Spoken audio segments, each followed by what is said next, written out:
मनसे की गुंडागर्दी शुरू हुई है, उबाटा की गुंडागर्दी शुरू हुई है, लोगों को मारा जा रहा है, पीटा जा रहा है, घसीटा जा रहा है और उसको सोशल मीडिया पे डाला जा रहा है। तो इस प्रकार की गुंडागर्दी कहीं ना कहीं तो महाराष्ट्र और मुंबई में नहीं होनी चाहिए। और दूसरी बात, अगर इतना ही मराठी प्रेम अगर मनसे को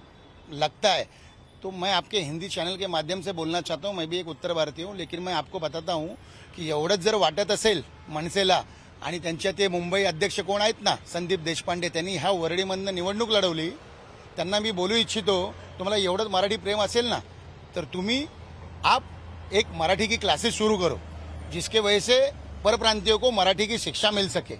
आज जो परप्रांतीय दूसरे राज्य से महाराष्ट्र और मुंबई में कमाने और खाने के लिए आता है, उस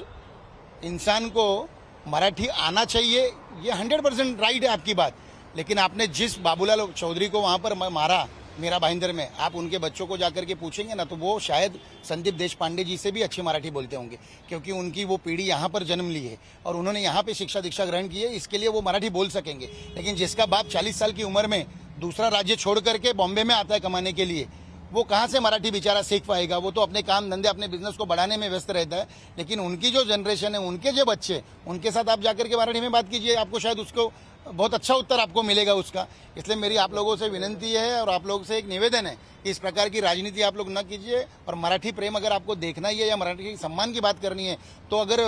मराठी का सम्मान किसी ने किया होगा तो हमारे देश के प्रधानमंत्री जी ने किया, जो इतने वर्षों से प्रलंबित पड़ा हुआ विषय था,